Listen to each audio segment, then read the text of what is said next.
Have ERGs been banned with executive orders flying out not even 24 hours after Trump was in the White House? What does it mean for employee resource groups? Well, there was some legal guidance issued in March that I'm going to be breaking down in this video. But what exactly is an ERG? And what are some of the legal risks around ERGs that we need to be thinking about, whether you're in the US or you're in other parts of the globe? That's what we're going to be talking about in this video.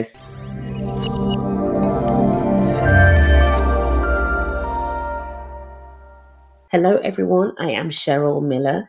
This is ERG Strategy, the channel that helps you build effective, engaged employee resource groups and communities that make a big impact. So that's what you're here for. Subscribe, hit the notification bell. Videos every Tuesday and every Friday. I will be going live. If you know me from LinkedIn, you know that Friday mornings, 8:30 UK time is when we go live. And I'm going to be bringing more of that energy here, more deep dives into topics that I'm continually getting questions about. So let's get into this week's topic. Are ERGs banned? What is an ERG? I'm going to start there first for those that maybe are new to employee resource groups. ERG stands for Employee Resource Group, and the clue's kind of in the title, but they sometimes have other names like affinity groups or affinity networks. So for individuals that we maybe share something with, typically we share elements of an identity with, and that's kind of, what employee resource group tends to have been around, certainly in the past. I'm going to talk about the evolution, but certainly in the past, employee resource groups have been typically around individuals from historically underrepresented or historically marginalized groups that often are protected by things like Equalities Act, or they are designated protected characteristics. Those are the groups that have tended to create employee resource groups. And, what is the point of them? Why would people create these groups? So if you think about it, if you are the minority, or, you feel as though you are the only one, whatever that might be in terms of your identity, it can be harder to feel that sense of belonging, that sense of, am I just okay to be myself when I come to work? When you're the only one, you'll feel more pressure to assimilate to what we sometimes call the dominant culture, right? So the purpose of employee resource groups is you can be like, I'm not alone. There are other people here that are just like me. And actually, I can just be myself when I come to work. And actually, maybe I've been hired to bring my different perspective. And so I need to bring that fully with my A game and participate. So what employee resource groups do is they give people the confidence and the courage to be themselves, because there are other people going through similar experiences, maybe experiencing similar challenges as a result of being a part of a minoritized group. So that's kind of the point of employee resource groups. Some of the research suggests that they tend to reduce things like people leaving quickly, so they increase retention, they reduce things like attrition. So that's part of the benefit, the business case around having employee resource groups. In terms of where employee resource groups started, and I'm just going to give you the short version because it's quite a long story, but it is a really interesting story. So Xerox sort of very famously claimed to have had the first employee resource group towards the back of the civil rights movement in the late 60s, early 70s. Now, I know there are some UK organisations that dispute this, and they say that they actually had the first ERG going back to like the 1800s. Like, I kid you not. But Xerox, I think officially, if you were to Google across the internet and say who had the first employee resource group, it would come up with Xerox, and it would either say it was late 60s or early 70s. And it happened in the civil rights movements. There were protests and riots in Rochester, which is upstate New York, where Xerox were headquartered at the time. And so the CEO at the time, an incredible man actually called Joe Wilson, worked with some of those organizers, so some of the civil rights organizers, to address some of the concerns of the community.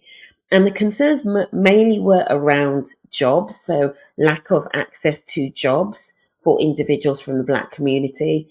And there was also just like having a stake in the operation in the factory. So the first thing that they did was they created jobs for Black people in Xerox. In fact, no, tell her. The first thing Joe Wilson did is he asked for the data. And data is always key, right? Data is key. So Joe Wilson asked for the data, and actually he found out that there were only one or two employees amongst the thousands of people that worked at Xerox that were Black. And so he was like, okay, yeah, we do have a problem. So they looked into getting jobs for more Black people. One of the barriers at the time for getting jobs was you had to have a high school diploma. And obviously, because of segregation and lack of access to education for Black people, that was a real barrier. So one of the things that Xerox did is they actually started holding high school diploma classes so that people could actually get their high school diploma. So that was just one of the things they did. As I say, there was also like a supply diversity element where they set up a factory that Black people could own and run and supply Xerox. Like, it was really kind of well ahead of its time, which is probably why it deserves to be credited with having had the first ERG. So that was the first employee resource group of sorts. The way it kind of then developed, once you had more Black employees at Xerox, there then started to surface issues around discrimination and racism and unfair treatment. And so the Black employees then came together and said, we need to form a group. And they then formed what was the first Black caucus in America. So that's the story of how ERGs first started. It's a fantastic story. And if you have time, I would encourage you to go and look into that. So we've talked a little bit about what an ERG is. ERGs have really started to evolve, though. So typically in the US, ERGs often sort of have mirrored social awakenings around justice and social injustice or social inequality. So typically 60s, 70s and 80s, we sort of saw more Black employee resource groups in the States, or more African American resource groups, or resource groups of African heritage. And as you will see, you get a lot of names for similar types of individuals when it comes to employee resource groups. So typically you would have resource groups based around race, maybe starting with African American or Black, and then also women's networks, women's employee resource groups came on the back of that fairly quickly, as did LGBTQ plus networks as well. So around the same time that society was kind of like wrestling with the human rights and the equal rights of these groups, within organizations, employees were also mobilizing and saying, we need to create networks for these individuals to make sure they're not discriminated against in the workplace. So that's kind of the evolution of them. One of the things I would say, particularly around ERGs in the US, when it comes to race and ethnicity, we tend to, for individuals from a what we now call like a BIPOC background, so Black, Indigenous, people of color, in the States, what I tend to see quite a lot is we have a Black network, and the term Black tends to be used more often than not. We then might have Hispanic or Latino or Latinx networks. We also have Asian networks or Asian Pacific networks or East Asian. There's a whole variety of networks in the US around race. Typically, then we tend to have the women, sexual orientation, sometimes disability, but I would say it's less common than in other parts of the world, and I'm going to go into that. So in the UK, which is where I'm based, but I work with ERGs across the world. But in the UK, when it comes to race and ethnicity, we actually the term that I see most often is a term called REACH, which stands for race, ethnicity, and cultural heritage. So in the UK, when it comes to race and ethnicity, first of all, we tend to combine it into one network. So in the one network, you will see all people of color, so Black and brown people within the one network. So we would have South Asian people who are East Asian, Black from a Caribbean heritage, Black from an African heritage, etc., all in the one network. And often also within that REACH network, and it's sometimes also called Embrace, you often also have faith within those networks. So those networks often are also raising awareness around things like major religious celebrations and festivals. So that's a slight difference that I noticed between the UK and the US. And then the other thing that I'm seeing when it comes to ERGs, in terms of where ERGs are evolving, I'm seeing more employee resource groups around what I would call almost like communities of interest. So things like, for example, sustainability, social mobility, right, as being different, early careers, Gen Zers in the workplace, parents and carers, obviously that's still tied to identity, parents and carers, and then other ERGs that we typically tend to see. And I do see a lot more variety generally in the UK. So we have disability ERGs becoming more common in the States, but it's a big one here in the UK, thanks to actually some amazing advocates like Kate Nash, OBE, and Purple Space. I will try to link her website below. And then, so we have a much wider breadth of networks in the UK, as well as disability. We have mental health networks in the UK. We have neurodiversity networks. So there are all kinds, and increasingly now men's networks, right? And that almost needs like a whole nother video just on men's networks. It's something I'm really championing at the moment. And there's also veterans networks. How could I almost forgot that, vets networks, which obviously is a big one in the US as well. So those are some of the global differences. But going back to the US and just focusing on the current legal landscape. Now, bear in mind, I am not a lawyer. Okay, I need to caveat that I'm not a lawyer. I'm actually an accountant by trade, so I'm not a lawyer. So what is the situation in the US? So obviously we had all of these executive orders in the States in January around the rollback of DEI, diversity, equity, inclusion, and some of the programs associated with that. And we had lots of organizations coming out and saying, we're deprioritizing DEI, we are rolling it back. So you had companies like Accenture, you had Meta, you had, just all of these companies. Interestingly, you had some companies where you had the US saying one thing and the UK saying something else. And we had that with Deloitte, which is really interesting. But what's happened in the last few weeks then? So in March, in the US, the EEOC, the Equal Employment Opportunities Commission, gave some additional guidance when it comes to employee resource groups. And what they basically said is, and I may just need to read this, that where groups are limiting membership based on, workers' identity, which is covered by anti-discrimination laws. We're really getting into the protected characteristics or the protected classes. If membership of the group is limited based on those identities, it can be considered unlawful. Right. So it didn't kind of say blanket, it's illegal. It said it could be considered unlawful. So the advice really that's coming out around employee resource groups in the US is have them open, like have all of your meetings open, whether it be your planning meetings, events, just everything, just have it open to everyone.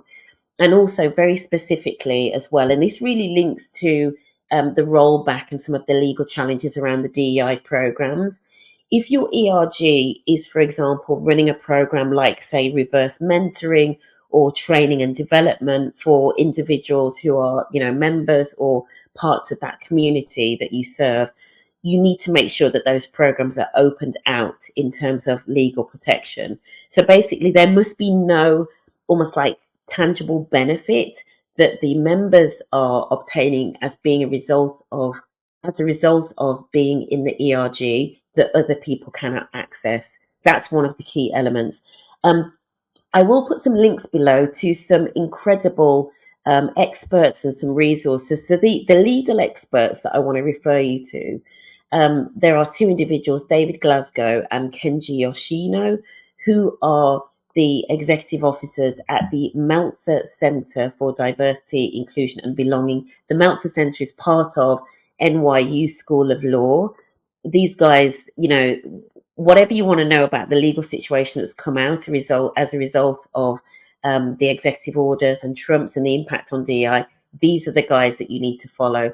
And David Glasgow specifically was quoted in an article, I want to say in the last few weeks, specifically about employee resource groups. So definitely one to follow on LinkedIn is where you will find them mainly, but there are resources on their website and I will link it below.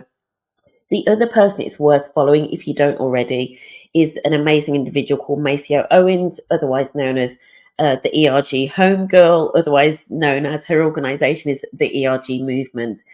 She's based in the US. She is a specialist when it comes to ERGs in the US. So that's where you can go if you need some extra help. In terms of what what an ERG is and how to start one, I am going to go into that a lot more in one of my next videos. But if it is something that you're thinking about, just be sure, especially if you're in the US, be sure to have those conversations with your HR lead, your DEI lead.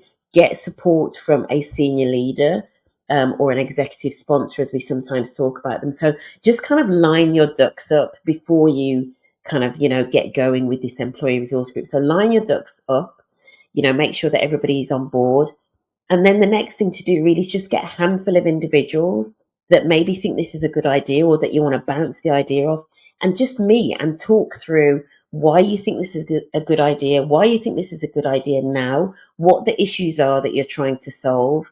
And that's where you take it from. If you are already running an employee resource group and you want a little bit more information about how to take things to the next level, I have got a free resource called the ERG maturity model. Some of you may have seen it already, but it's a great little tool where you can go on, fill in some information, and it will give you a maturity score. And it will also give you advice in terms of what you can do to take your ERG to the next step. So if that's the kind of thing that you're looking for as well, I will leave links below. And that's it. So thank you for joining us today to talk about this topic. There's going to be loads more things coming up. So if you have got any burning questions, tell me what your thoughts are. If you are in an ERG and you're seeing things being wound back, and I must admit, even here in the UK, I am seeing it a little bit. I am seeing employee resource groups that maybe budgets have been cut or they feel as though things have been deprioritized. So if you're feeling some of that, let me know, drop it in the comments or send me a DM. If you've got any other specific questions, please do drop those in the comments as well. But yeah, we're going to be talking about everything in terms of relevant stuff when it comes to employee resource groups, and anything that's kind of like coming out in the news that's worrying you. We will be covering that here as well. So that's it. That's it for our first video on this channel. Thank you for watching. If you liked it, give it a thumbs up, share it, tell somebody about it, and I will be back with the live on Friday. Take care. Go with grace.